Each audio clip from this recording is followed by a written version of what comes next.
見到呢個巨像，我諗起我嘅年代都有好多咁嘅雕塑㗎。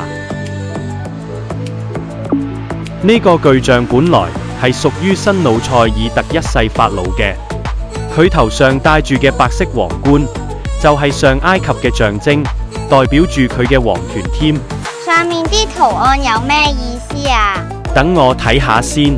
當然有啦，古埃及嘅符號同神祇真係多不勝數。